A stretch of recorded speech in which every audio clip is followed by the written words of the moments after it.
दोस्तों, शिवसेना नेता संजय राउत एक बार फिर से एक्टिव हैं और जबरदस्त तरीके से एक्टिव हैं और करीब करीब हर मामले पर बोल रहे हैं। अपनी टांग हर मामले में हर जगह घुसा रहे हैं। अभी इस बीच मुंबई में कुछ ऐसा हुआ कि शिवाजी महाराज को लेकर संग्राम छिड़ गया, बवाल मच गया। मामला शिवाजी के सम्मान को लेकर चप्पल वाली चेतावनी तक पहुंच गया। लेकिन इससे भी बड़ी बात यह है कि संजय राउत से हो गई गलती से बहुत बड़ी मिस्टेक, क्योंकि संजय राउत एक बार फिर से फंसते हुए दिख रहे हैं और इस बार कहीं ये चप्पल ही संजय राउत को जेल न पहुंचा दे। तो क्या है ये चप्पल वाला मामला? क्यों मचा शिवाजी पर संग्राम? राउत ने क्या कहा? चप्पल की चेतावनी और चप्पल कांड है क्या? सब कुछ आपको दिखाते हैं, बताते हैं। आप भी वीडियो को लाइक और शेयर कर अपना प्यार और सपोर्ट दिखाएं और कमेंट करके अपनी राय जरूर दें कि संजय राउत को इस बार ये मामला कितना भारी पड़ सकता है। कमेंट जरूर करें। चैनल के साथ जुड़कर चैनल को सब्सक्राइब कर हमारी आवाज बने। तो संजय राउत जेल से बाहर आने के बाद लगातार बयानबाजी कर रहे हैं और बयान भी ऐसे कि कुछ न कुछ बवाल मच रहा है, हंगामा मच रहा है। अभी इस बीच मुंबई में महाराष्ट्र में शिवाजी को लेकर नया संग्राम छिड़ा। हालात ये हैं कि जबरदस्त बयानबाजी हो रही है और उसके बाद ही मामला चप्पल तक पहुंचा, चप्पल वाली चेतावनी तक पहुंचा। तो पहले बताते हैं कि शिवाजी महाराज पर विवाद क्या हुआ और फिर बताएंगे कि चप्पल पर कांड क्या है जो कि संजय राउत पर भारी पड़ने वाला है।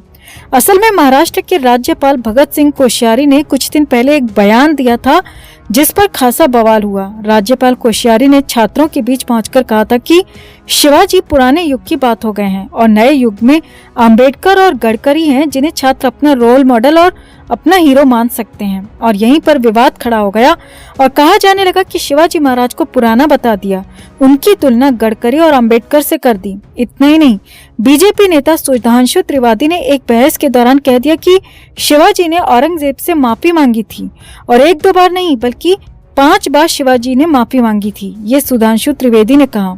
अब इन दोनों बयानों के बाद बवाल मच गया, महाराष्ट्र की सियासत में उबाल आ गया।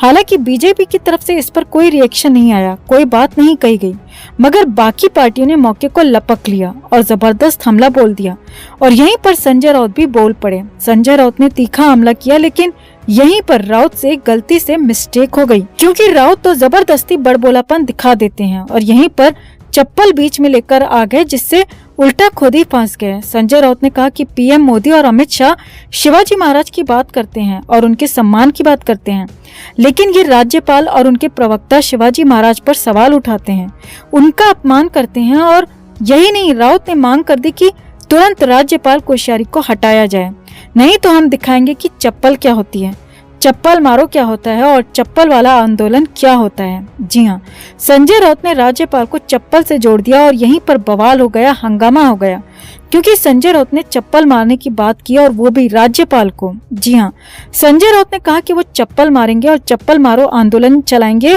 और वो भी राज्यपाल के खिलाफ। लेकिन यहीं पर गलती से मिस्टेक हो गई, क्योंकि राज्यपाल संवैधानिक पद होता है, चुनावी पद नहीं होता और संवैधानिक पद की अपनी गरिमा होती है, अपना सम्मान होता है। आप भले मुख्यमंत्री पर हमला कर सकते हैं, मुख्यमंत्री पर सवाल भी खड़े कर सकते हैं, इस्तीफा भी मांग सकते हैं, लेकिन यहाँ पर तो सीधे संवैधानिक पद राज्यपाल पर हमला किया गया, सीधे सीधे चप्पल मारने की बात कह दी, जिसके बाद बवाल खड़ा हो गया। अब यहाँ पर जानकारों का कहना है कि राज्यपाल को चप्पल मारने और चप्पल आंदोलन को लेकर संजय राउत पर एक्शन हो सकता है। ईडी के मामले में, पत्राचार घोटाले के मामले में तो जब सजा होगी तब होगी, जब दोबारा जेल जाना होगा तब जाना होगा, लेकिन वो मामला अलग है। और यहाँ पर तो राज्यपाल के अपमान को लेकर ही केस हो सकता है, नया मामला दर्ज हो सकता है और अगर इसमें सीधे सीधे एक्शन हो गया तो फिर तो एक बार और जेल की हवा खानी पड़ सकती है। अब यहाँ पर भी ये बात इसीलिए ज्यादा पुख्ता नजर आ रही है क्योंकि संजय राउत हैं विपक्ष में। जानकारों का कहना है कि आरोप लगाना गलत नहीं है, हमला करना भी गलत नहीं है, लेकिन शब्दों की मर्यादा जरूरी है और वही मर्यादा यहाँ पर संजय राउत भूल गए और राज्यपाल पर चप्पल मारने जैसी बात कह दी, राज्यपाल कोश्यारी के खिलाफ चप्पल आंदोलन की बात कह दी। हालांकि लोगों का तो ये भी कहना है कि संजय राउत पुराने बड़बोले हैं, पहले भी इस तरह के बयान देते रहे हैं, लेकिन पहले उनकी लंबे समय तक सत्ता रही थी, उनकी पार्टी की सत्ता थी या सरकार या बीजेपी के साथ मिलकर उनकी सत्ता रही है, लेकिन अब वो विपक्ष में है और इस पर एक्शन हो सकता है। चप्पल वाला मामला संजय राउत को भारी पड़ सकता है, बहुत ज्यादा भारी पड़ सकता है, राउत को जेल जाना पड़ सकता है। तो आपको क्या लगता है, क्या राज्यपाल को चप्पल मारने की बात कहना, राज्यपाल पर चप्पल वाला कांड करना, संजय राउत ने ये ठीक किया या गलत? और कितना भारी पड़ जाएगा संजय राउत को ये मामला। कमेंट में इसे लेकर आप भी अपनी बात, अपनी राय जरूर रखें और वीडियो को लाइक और शेयर कर अपना प्यार और सपोर्ट भी जरूर दिखाएं। तो संजय राउत जब से जेल से बाहर आए हैं, उद्धव ठाकरे की नाक में दम करके रखा है। उद्धव ठाकरे संजय राउत से इतना आजीज आ चुके हैं कि राउत को मातोश्री में तलब तक करना पड़ा, जिसके बाद राउत पर और उनकी जुबान दोनों पर ही लगाम फिलहाल कसती हुई दिख रही है। दरअसल राहुल गांधी ने हाल ही में भारत जोड़ो यात्रा के दौरान वीर सावरकर को लेकर जो बयान दिया था और जो डॉक्यूमेंट्स दिखाए थे, संजय राउत ने उन सबको पूरी तरह नकार दिया था। बल्कि राउत ने राहुल गांधी की सोच और समझ दोनों पर ही सवाल उठा दिए थे, जिसके बाद तो उद्धव ठाकरे की शिवसेना में हलचल मच गई, क्योंकि उद्धव की शिवसेना वैसे भी कांग्रेस और एनसीपी नाम की बैसाखी पर टिकी है। अगर दोनों में से एक पार्टी ने भी साथ छोड़ा तो शिवसेना बिखरकर मिट्टी में मिल जाएगी। और संजय राउत ने ये सब जानते हुए भी राहुल गांधी के सावरकर वाले बयान की निंदा की और आदत के मुताबिक मीडिया में काफी कुछ ऊल जुलूल भी कह दिया। अब राउत ने बोल तो दिया, मगर राउत को पता नहीं था कि इसका अंजाम क्या होगा। अब सूत्रों की माने तो संजय राउत के बयान के वायरल होने के करीब 3 से 4 घंटे बाद संजय राउत को मातोश्री में तुरंत पहुंचने के लिए कहा गया। जी हाँ, पक्के सूत्रों से आ रही खबरों के मुताबिक उद्धव ठाकरे संजय राउत के बयान से बेहद नाराज थे और उद्धव ठाकरे ने राउत को मातोश्री बुलाया और राहुल गांधी के खिलाफ बयानबाजी को लेकर कई सवाल भी पूछ डाले। अब राहुल बुरी तरह फंस गए। एक तो वो वीडियो में राहुल गांधी के खिलाफ बोल चुके हैं, वहीं उद्धव ठाकरे की डांट भी पड़ गई है। और सूत्रों की माने तो उद्धव ठाकरे ने राउत को साफ साफ शब्दों में कहा कि उन्होंने राहुल गांधी के खिलाफ जो भी मीडिया में कहा है उस पर खुद ही लीपापोती करें और राहुल गांधी या सोनिया गांधी की नाराजगी ना झेलनी पड़े, उससे पहले ही मामले को शांत करा दें। अब राउत बुरी तरह फंस चुके थे, क्योंकि सावरकर के खिलाफ वो बोल नहीं सकते और राहुल गांधी के खिलाफ बोलकर उद्धव ठाकरे की नाराजगी का सामना करना पड़ा।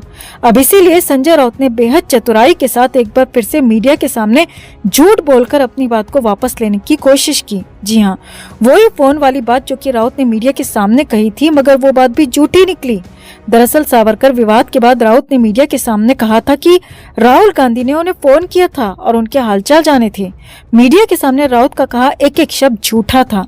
ना तो राहुल गांधी ने संजय राउत को फोन किया और ना ही हालचाल जाने। वो तो उद्धव ठाकरे की फटकार के बाद राउत ने मीडिया के सामने झूठ बोलकर लीपापोती करने की बहुत बड़ी कोशिश की। अब सूत्रों की माने तो संजय राउत ने ये झूठ उद्धव ठाकरे की फटकार के बाद बोला, क्योंकि अगर राहुल गांधी ने नाराजगी में शिवसेना का साथ छोड़ दिया तो उद्धव के लिए महाराष्ट्र में वापसी करने के रास्ते और भी ज्यादा सक्रिय हो जाएंगे और सत्ता तो संजय राउत को भी चाहिए। इसीलिए राहुल गांधी को नाराज करना बेहद महंगा पड़ सकता है। अब खबरों की माने तो संजय राउत ने इसी वजह से, इसी डर से राहुल गांधी की फोन वाली बात कहकर ये जताने की कोशिश की कि उनकी और राहुल गांधी के बीच सब कुछ ठीक है। अब हो सकता है कि राहुल गांधी संजय राउत से नाराज ना हो, मगर उद्धव ठाकरे अब भी संजय राउत से बेहद नाराज बताए जा रहे हैं।